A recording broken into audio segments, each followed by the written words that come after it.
ಎಲ್ಲರಿಗೂ ನಮಸ್ಕಾರ. ನೀವು ಸಾಲದ ಸುಳಿಯಲ್ಲಿ ಸಿಲುಕಿದ್ದೀರಾ? ನಿಮ್ಮ ಜೀವನದಲ್ಲಿ ನೆಮ್ಮದಿ ಮತ್ತು ಸಂಪತ್ತು ನೆಲೆಸಲು ದಾರಿ ಕಾಣಿಸುತ್ತಿಲ್ಲವೇ? ಕನ್ನಡಿಗರೇ, ನಿಮ್ಮ ಎಲ್ಲ ಆರ್ಥಿಕ ಸಮಸ್ಯೆಗಳಿಗೆ ಉತ್ತರ ನಮ್ಮ ಪವಿತ್ರ ಧರ್ಮದಲ್ಲೇ ಅಡಗಿದೆ. ವರ್ಷಕ್ಕೆ ಕೇವಲ ಒಂದು ದಿನ ಬರುವ ವೈಕುಂಠ ಏಕಾದಶಿಯಂದು ನೀವು ಮಾಡುವ ಒಂದು ಸಣ್ಣ ಕೆಲಸ ನಿಮ್ಮ 7 ತಲೆಮಾರಿನ ದಾರಿದ್ರ್ಯವನ್ನು ಕಳೆಯಬಲ್ಲದು. ವೈಕುಂಠದ ಬಾಗಿಲು ತೆರೆಯುವ ಈ ದಿನ ನೀವು ಆ ಬಾಗಿಲು ದಾಟಿ ಹೋಗಿ ಸಂಪತ್ತಿನ ವರ ಪಡೆಯಲು ನೀವು ಮಾಡಲೇಬೇಕಾದ 3 ಅಗಾಧ ಕೆಲಸಗಳು ಯಾವುವು? ಈ ಕೆಲಸಗಳನ್ನು ಮಾಡಿದ ಮೇಲೆ ನಿಮ್ಮ ಬದುಕು ಬದಲಾಗದೇ ಇದ್ದರೆ ಆಗ ಬಂದು ನನಗೆ ಪ್ರಶ್ನೆ ಕೇಳಿ. ಸರಿ, ನೇರವಾಗಿ ಪರಿಹಾರಕ್ಕೆ ಬರೋಣ. ಸಾಲ ತೀರಿ ಹಣಕಾಸಿನ ನೆಮ್ಮದಿ ಗಳಿಸಲು ಈ ವೈಕುಂಠ ಏಕಾದಶಿಯಂದು ನೀವು ಮಾಡಬೇಕಾದ ಮೊದಲ ಮತ್ತು ಅತಿ ಮುಖ್ಯ ಕೆಲಸ ಅಂದರೆ ನಿಮ್ಮ ಮನೆಯಲ್ಲಿ ತುಳಸಿಗೆ ವಿಶೇಷ ಪೂಜೆ ಮಾಡಿ ವಿಷ್ಣು ಸಹಸ್ರನಾಮ ಹೇಳುವುದು. ಇದು ಯಾಕೆ ಮುಖ್ಯ ಮತ್ತು ಉಳಿದ 2 ಮಹತ್ವದ ಕೆಲಸಗಳು ಏನು? ವಿಡಿಯೋನ ಎಲ್ಲಿಯೂ ಸ್ಕಿಪ್ ಮಾಡಬೇಡಿ. ಇದು ನಿಮ್ಮ ಜೀವನದ ದಿಕ್ಕನ್ನೇ ಬದಲಾಯಿಸಬಲ್ಲ ಮಹಾಜ್ಞಾನ. ಯಾಕ್ರಿ, ನಾವೆಲ್ಲ ಎಷ್ಟೇ ದುಡಿದರೂ ಅದೆಷ್ಟೇ ಕಷ್ಟಪಟ್ಟರೂ ಸಾಲ ಮಾತ್ರ ಯಾಕೆ ತೀರೋದೇ ಇಲ್ಲ ಅನ್ನೋ ಪ್ರಶ್ನೆ ನಿಮ್ಮ ಮನಸ್ಸಿನಲ್ಲಿದೆಯಾ? ನಿಮ್ಮ ಕಷ್ಟಕ್ಕೆ ಸೂಕ್ತ ಕಾರಣ ಇಲ್ಲಿದೆ ನೋಡಿ. ಇದರ ಹಿಂದೆ ಒಂದು ಪುಟ್ಟ ಪುರಾಣ ಕಥೆ ಇದೆ. ಅದೇ ಕ್ಷೀರಸಾಗರ ಮಂಥನದ ಕಥೆ. ಒಮ್ಮೆ ಸಮುದ್ರ ಮಂಥನ ನಡೆಯುವಾಗ ಆ ಪವಿತ್ರ ಸಮುದ್ರದಿಂದ ಮಹಾಲಕ್ಷ್ಮಿ ಮತ್ತು ಸಕಲ ಪಾಪನಾಶಿನಿಯಾದ ತುಳಸಿ ಆವಿರ್ಭವಿಸಿದರು. ವೈಕುಂಠ ಏಕಾದಶಿಯಂದು ಶ್ರೀಮನ್ನಾರಾಯಣನು ವೈಕುಂಠದ ಬಾಗಿಲನ್ನು ತೆರೆದು ಭೂಲೋಕಕ್ಕೆ ಬರುತ್ತಾನೆ ಎಂಬ ನಂಬಿಕೆ ಇದೆ. ಸಾಲ ತೀರಿಸುವ ಮೊದಲ ಮಾರ್ಗ ಅಂದರೆ ನಿಮ್ಮ ಮನೆಯ ತುಳಸಿಗೆ ವಿಶೇಷ ಅಲಂಕಾರ ಮಾಡಿ ಪೂಜಿಸಿ ವಿಷ್ಣು ಸಹಸ್ರನಾಮವನ್ನು ಹೇಳುವುದು. ಯಾಕೆಂದರೆ ತುಳಸಿಯು ಮಹಾವಿಷ್ಣುವಿನ ಪ್ರಿಯ ಪತ್ನಿಯಾದ ಲಕ್ಷ್ಮೀದೇವಿಯ ಸ್ವರೂಪ. ಸಾಲ ಅನ್ನೋದು ಒಂದು ದೊಡ್ಡ ರೋಗ.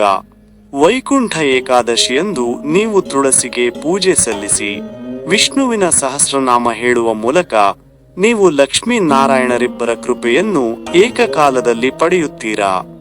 ಲಕ್ಷ್ಮೀದೇವಿ ಒಲಿದರೆ ನಿಮ್ಮ ದಾರಿದ್ರ್ಯ ಕಳೆಯುತ್ತದೆ. ನಾರಾಯಣ ಒಲಿದರೆ ನಿಮ್ಮ ಮನಸ್ಸಿನಲ್ಲಿರುವ ಆರ್ಥಿಕ ಸಂಕಷ್ಟದ ಗೊಂದಲಗಳು ನಿವಾರಣೆಯಾಗಿ ಸರಿಯಾದ ನಿರ್ಧಾರ ತೆಗೆದುಕೊಂಡು ಸಾಲ ತೀರಿಸಲು ದಾರಿ ಕಾಣಿಸುತ್ತದೆ. ಈ ದಿನ ತುಳಸಿಗೆ ನಮಸ್ಕರಿಸಿದ್ರೆ ವೈಕುಂಠದ ಬಾಗಿಲು ನಿಮಗೆ ತೆರೆದಂತೆಯೇ ಸರಿ. ಈಗ 2ನೇ ಮುಖ್ಯ ವಿಷಯ. ವೈಕುಂಠ ಏಕಾದಶಿ ದಿನ ತುಳಸಿಗೆ ಪೂಜೆ ಮಾಡಿದ ಮೇಲೂ ನಮ್ಮ ಸಾಲ ಏಕೆ ತೀರೋದಿಲ್ಲ? ಇದಕ್ಕೆ ಮುಖ್ಯ ಕಾರಣ ಅಂದರೆ ನೀವು ಕೇವಲ ದೇವಸ್ಥಾನಕ್ಕೆ ಹೋಗಿ ಕೈಮುಗಿದು ಬರುವಿರಿ, ಆದರೆ ನಿಮ್ಮ ಬದುಕಿನ ದೊಡ್ಡ ಪಾಠವನ್ನೇ ಮರೆತಿರುತ್ತೀರಿ. ಆ ಪಾಠ ಏನಂದ್ರೆ ದಾನದ ಮಹತ್ವ. ಸಾಲ ಅನ್ನೋದು ನಮ್ಮ ಪೂರ್ವಜನ್ಮದ ಅಥವಾ ಈ ಜನ್ಮದ ಋಣಾನುಬಂಧ. ಇದನ್ನು ಕೇವಲ ಪೂಜೆಯಿಂದ ಮಾತ್ರ ಕಳೆಯೋಕೆ ಆಗೋದಿಲ್ಲ, ದಾನ ಧರ್ಮದಿಂದ ಕಳೆಯಬೇಕು. ನೆನಪಿದೆಯೇ? ವಿಡಿಯೋದ ಆರಂಭದಲ್ಲಿ ವೈಕುಂಠದ ಬಾಗಿಲು ದಾಟಿ ಹೋಗಿ ಸಂಪತ್ತಿನ ವರ ಪಡೆಯಲು ಅಂತ ಹೇಳಿದ್ದೆ. ನೀವು ಮಾಡುವ ದಾನವೇ ಆ ವೈಕುಂಠದ ಬಾಗಿಲ ಒಳಗೆ ಹೋಗಲು ಬೇಕಾದ ಪುಣ್ಯದ ಟಿಕೆಟ್. ವೈಕುಂಠ ಏಕಾದಶಿಯ ಪವಿತ್ರ ದಿನದಂದು ನೀವು ಮಾಡಬೇಕಾದ 2ನೇ ಅಗಾಧ ಕೆಲಸ ಅಂದರೆ ಸಾಲ ತೀರಿಸುವ ಸಂಕಲ್ಪದಿಂದ ಅನ್ನದಾನ ಅಥವಾ ವಸ್ತ್ರದಾನ ಮಾಡುವುದು.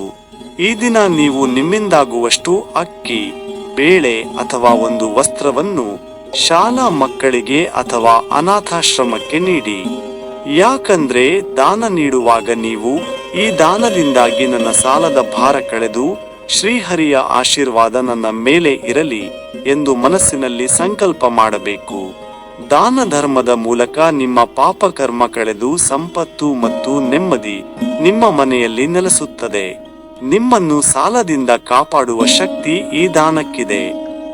ಈಗ 3ನೇ ಮತ್ತು ಕೊನೆಯ ವಿಷಯ. ಇದು ಎಲ್ಲಾ ಪೂಜೆ ದಾನಗಳಿಗಿಂತಲೂ ಮುಖ್ಯವಾದದ್ದು. ಎಷ್ಟೋ ಜನ ವೈಕುಂಠ ಏಕಾದಶಿಯ ಉಪವಾಸ ಮಾಡುತ್ತಾರೆ. ಆದರೆ ಉಪವಾಸ ಅನ್ನೋದು ಕೇವಲ ಊಟ ಬಿಡುವುದಲ್ಲ, ಅದು ನಿಮ್ಮ ಮನಸ್ಸನ್ನು ನಿಯಂತ್ರಿಸುವುದು. ಸಾಲ ಬರಲು ಮೂಲ ಕಾರಣ ಏನು ಗೊತ್ತಾ? ದುರಾಸೆ ಮತ್ತು ದುಂದುವೆಚ್ಚ. ನೆನಪಿದೆಯೇ? ವೈಕುಂಠ ಏಕಾದಶಿಯಂದು ನೀವು ಮಾಡಬೇಕಾದ ಮನಸ್ಸಿನ ಉಪವಾಸವನ್ನು ಮಾಡದೇ ಇರುವುದು ನಿಮ್ಮ ಸಮಸ್ಯೆ. ವೈಕುಂಠ ಏಕಾದಶಿಯಂದು ನೀವು ಮಾಡಲೇಬೇಕಾದ ಮೂರನೇ ಕೆಲಸ ಅಂದರೆ ವೈಕುಂಠ ದ್ವಾರ ಪ್ರವೇಶಿಸಿದ ನಂತರ ಅಥವಾ ಮನೆಯಲ್ಲಿ ಪೂಜೆ ಮಾಡುವಾಗ ವಿಷ್ಣು ದೇವಾಲಯಕ್ಕೆ ಹೋಗಿ ದರ್ಬೆ ಹುಲ್ಲು ತರಬೇಕು ಮತ್ತು ಮರುದಿನದವರೆಗೂ ನಿಮ್ಮ ಮನೆಯಲ್ಲಿ ಹಣಕಾಸಿನ ಕುರಿತಂತೆ ಯಾವುದೇ ನಕಾರಾತ್ಮಕ ಮಾತುಗಳನ್ನು ಆಡಬಾರದು. ದರ್ಬೆ ಹುಲ್ಲು ಆರ್ಥಿಕ ಶುದ್ಧೀಕರಣದ ಶಕ್ತಿಯನ್ನು ತರುತ್ತದೆ. ಆದರೆ ಮುಖ್ಯವಾಗಿ ನೀವು ಆ ದಿನ ನಿಮ್ಮ ಸಾಲ, ಕಷ್ಟ, ಹಣಕಾಸಿನ ಸಮಸ್ಯೆಗಳ ಬಗ್ಗೆ ಯಾರ ಬಳಿಯೂ ಮಾತನಾಡಬಾರದು. ಯಾಕಂದ್ರೆ ವೈಕುಂಠ ಏಕಾದಶಿಯಂದು ನೀವು ಮಾತನಾಡುವ ಪ್ರತಿಯೊಂದು ಮಾತು ಸತ್ಯವಾಗುವ ಸಾಧ್ಯತೆ ಹೆಚ್ಚು. ನಮ್ಮ ನಕಾರಾತ್ಮಕ ಮಾತುಗಳು ಮತ್ತೆ ಸಾಲವನ್ನು ಆಕರ್ಷಿಸುತ್ತವೆ. ಬದಲಿಗೆ ನಾನು ಎಲ್ಲಾ ಸಾಲದಿಂದ ಮುಕ್ತನಾಗಿದ್ದೇನೆ, ಲಕ್ಷ್ಮಿ ನನ್ನ ಮನೆಯಲ್ಲಿ ನೆಲೆಸಿದ್ದಾಳೆ ಎಂದು ಧನಾತ್ಮಕವಾಗಿ ಮಾತನಾಡಿ ಮನಸ್ಸಿನಲ್ಲೇ ಸಂಕಲ್ಪ ಮಾಡಿ. ಕೇವಲ ಒಂದು ದಿನ ನಿಮ್ಮ ದುರಾಸೆ, ದುಂದುವೆಚ್ಚ ಮತ್ತು ನಕಾರಾತ್ಮಕ ಮಾತುಗಳನ್ನು ಉಪವಾಸ ಇಡಿಸಿ. ಇದಕ್ಕಿಂತ ದೊಡ್ಡ ಪರಿಹಾರ ಮತ್ತೊಂದಿಲ್ಲ. ಹಾಗಾದರೆ ಈ ವೈಕುಂಠ ಏಕಾದಶಿಯಂದು ನಿಮ್ಮ ಸಾಲ ತೀರಿ ನೆಮ್ಮದಿ ನೆಲೆಸಲು ಮಾಡಬೇಕಾದ 3 ಮುಖ್ಯ ಕೆಲಸಗಳು ಇವು. ಮೊದಲನೆಯದು ತುಳಸಿ ಪೂಜೆ ಮತ್ತು ವಿಷ್ಣು ಸಹಸ್ರನಾಮ ಪಠಣ. ಎರಡನೆಯದು ಸಾಲ ತೀರಿಸುವ ಸಂಕಲ್ಪದಿಂದ ಅನ್ನದಾನ, ವಸ್ತ್ರದಾನ. ಮತ್ತು ಮೂರನೆಯದು ನಕಾರಾತ್ಮಕ ಮಾತುಗಳಿಗೆ ಉಪವಾಸವಿಟ್ಟು ಧನಾತ್ಮಕ ಸಂಕಲ್ಪ ಮಾಡುವುದು. ಇವುಗಳನ್ನು ಮಾಡಿದರೆ ವೈಕುಂಠದ ಬಾಗಿಲು ನಿಮಗಾಗಿ ತೆರೆದೇ ಇರುತ್ತದೆ. ಕೊನೆಯದಾಗಿ ಸಾಲದ ಸಮಸ್ಯೆಯಿಂದ ಹೊರಬರಲು ವೈಕುಂಠ ಏಕಾದಶಿಯಂದು ಕನಿಷ್ಠ 108 ಬಾರಿ ನೀವು ಜಪಿಸಬೇಕಾದ ಮಂತ್ರ ಇಲ್ಲಿದೆ. ಓಂ ನಮೋ ಭಗವತೆ ವಾಸುದೇವಾಯ. ಈ ಮಂತ್ರವನ್ನು ಜಪಿಸಿ ನಿಮ್ಮ ಇಷ್ಟಾರ್ಥವನ್ನು ಮನಸ್ಸಿನಲ್ಲಿ ಹೇಳಿ. ಈ ವಿಡಿಯೋ ನಿಮಗೆ ನಿಜವಾಗಲೂ ಇಷ್ಟವಾಗಿದ್ದರೆ, ನಾಳಿನ ನಿಮ್ಮ ಬದುಕಿಗೆ ಒಂದೇ ಒಂದು ಉತ್ತಮ ಸಲಹೆ ಸಿಕ್ಕಿದ್ದರೆ ದಯವಿಟ್ಟು ಈ ವಿಡಿಯೋಗೆ ಒಂದು ಲೈಕ್ ಕೊಟ್ಟು ನಮ್ಮ ಚಾನೆಲ್ ಸಬ್ಸ್ಕ್ರೈಬ್ ಮಾಡಿ. ಹಾಗಾದರೆ ಈ ಬಾರಿಯ ವೈಕುಂಠ ಏಕಾದಶಿಯಂದು ನಿಮ್ಮ ಜೀವನದಲ್ಲಿ ಸಾಲ ತೀರುವ ಮೊದಲ ಸುದಿನ ಆಗಲು ನೀವು ಯಾವ ಕೆಲಸವನ್ನು ಮೊದಲು ಮಾಡಲು ನಿರ್ಧರಿಸಿದ್ದೀರಿ? ತುಳಸಿ ಪೂಜೆಯ ಅಥವಾ ದಾನ ಧರ್ಮವೇ? ಉತ್ತರವನ್ನು ತಕ್ಷಣವೇ ಕಮೆಂಟ್ ಬಾಕ್ಸ್ನಲ್ಲಿ ತಿಳಿಸಿ. ನಿಮ್ಮೆಲ್ಲರ ಕಷ್ಟಗಳು ತೀರಿ ವೈಕುಂಠದ ನೆಮ್ಮದಿ ನಿಮ್ಮದಾಗಲಿ ಎಂದು ಹಾರೈಸುತ್ತೇನೆ. ಶುಭವಾಗಲಿ.